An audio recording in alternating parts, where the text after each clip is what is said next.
Philippe Guillen, bonjour. Bonjour. On s'était vu sur Twitter en maternelle. Oui. Aujourd'hui, la classe a évolué et on s'intéresse aux pratiques citoyennes, c'est cela? Eh bien oui, la classe a évolué dans deux directions. Twitter est devenu BabyTweet, un réseau social libre, donc qui ne conserve pas les données des utilisateurs, qui se veut éthique et responsable. Et donc on travaille avec les élèves tout ce qui est de l'ordre de l'identité numérique, à savoir ce que l'on peut publier sur les réseaux, qui peut voir. Donc c'est toujours le même dispositif, écrire pour les parents dans une bulle fermée, comme sur Twitter, et faire attention donc à ce qu'ils publient. La citoyenneté, oui, c'est quelque chose qui fait partie des programmes, surtout depuis 2015. Les valeurs de la République, c'est dans les référentiels de compétences des enseignants, et donc c'est des choses qu'on a à faire passer maintenant. Et moi je me suis intéressé particulièrement au rite de la République, qui est le vote. C'est-à-dire que pour publier tous les jours sur Internet un message pour les parents, il faut le choisir. Donc on a une proposition de 3 sujets par les enfants. Et à partir de là, j'ai mis en place tout un dispositif qui va évoluer au cours de l'année. C'est-à-dire qu'au début de l'année, on choisit au tableau, devant tout le monde, en faisant des croix. Et puis après, on comptabilise le nombre de votes. Et donc, c'est ça qui choisit le sujet.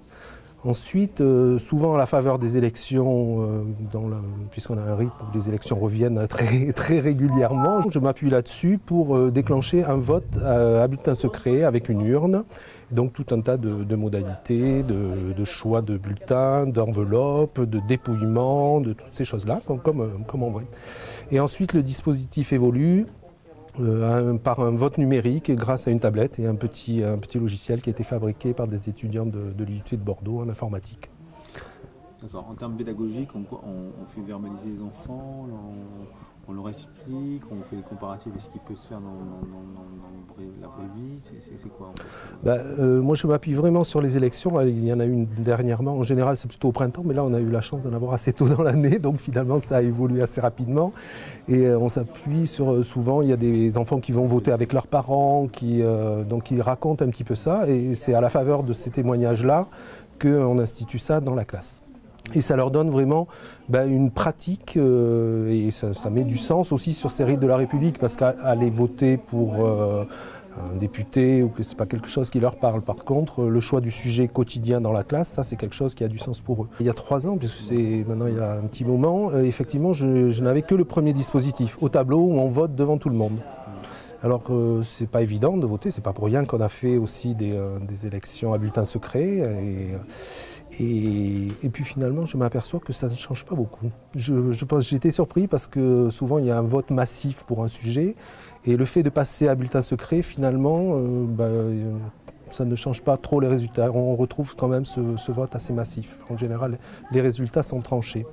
Ce qui est intéressant aussi, c'est qu'ils sont vraiment dans la pratique du rite. C'est-à-dire qu'une fois que l'urne a été remplie par les votes, on dépouille, on vide, on compte les jetons, puisque c'est des petits jetons qui permettent de comptabiliser les votes, devant tout le monde, comme dans une véritable salle de dépouillement à la suite des élections. C'est quand même une procédure qui quotidiennement est très lourde à mettre en place. Ça prend bien un quart d'heure, 20 minutes. Donc au bout d'un moment, je leur propose de simplifier un petit peu ou d'alléger la procédure en gardant le principe du vote à bulletin secret.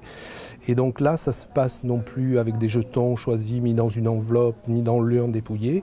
Ils vont tout seuls dans un endroit isolé, et là ils votent sur une tablette tactile sur laquelle il y a un programme où on leur propose les 3 choix, toujours codés par des couleurs, et c'est la tablette qui analyse les votes et qui donne le résultat, sous diverses formes d'ailleurs, qui peuvent être utilisées après pour le comptage en mathématiques, carte à 10 ou des petites colonnes. Enfin, il y a plusieurs possibilités pour ça.